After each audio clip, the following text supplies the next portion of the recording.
Ibig sabihin, yung chinelas ko nandito? Yung chinelas ko nandito? Diyan ulat ng chinilas?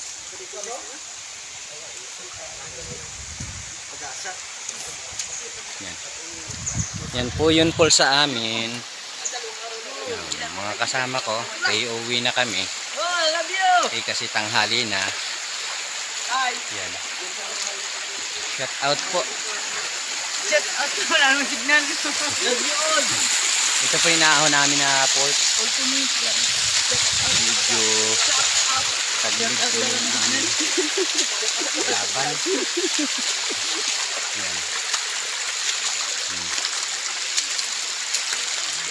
Meron pa pala akong kapitak doon.